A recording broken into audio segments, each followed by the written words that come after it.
Ito ang pinaka worst na Mio na gawa ng Yamaha. Mio MXI 125 Fi.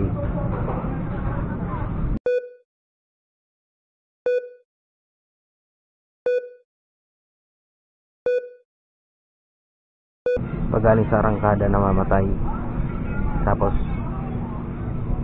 tumatas ang minor. So nagpalit na ako ng TPS. Ito doon, hindi ko na to ituturo kasi marami na nag-tutorial dito. So ayan, ganun pa rin. So ayan,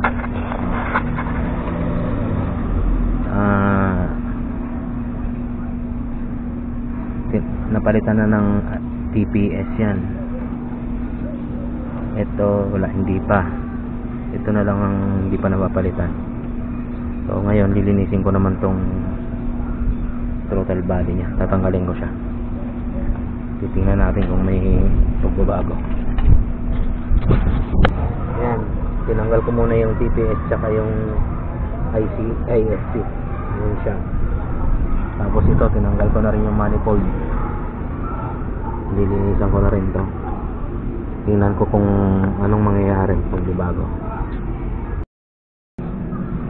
Ayan, malinis ko siya. Malinis na. So,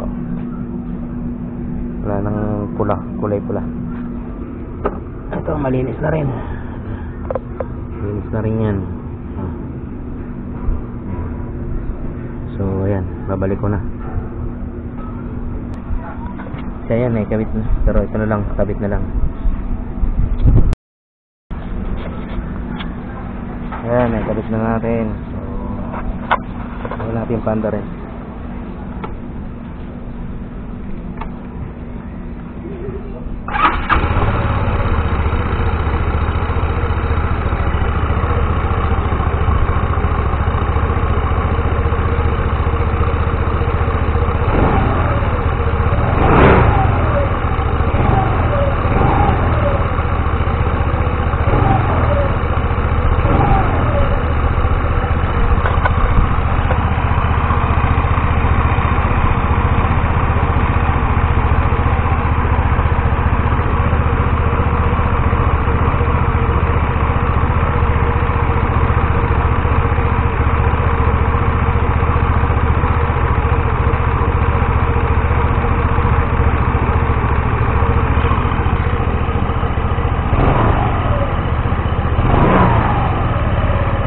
Ayan, tumas na naman.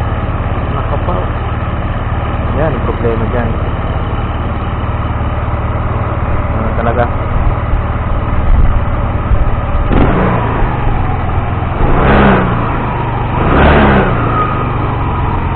Ito naman, no? Grabe. So, ayan. Wala, ganun pa rin. So, subukan ko namang tanggalin ang spring nito. Ayon sa mga tinuturo sa vlog. Sige, try kong tanggalin. Ayan, naibalik ko na lahat. So, naulit siya. Ngayon, subukan naman nating itakbo ng malayo. Tingnan natin kung anong mangyayari.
Bakit?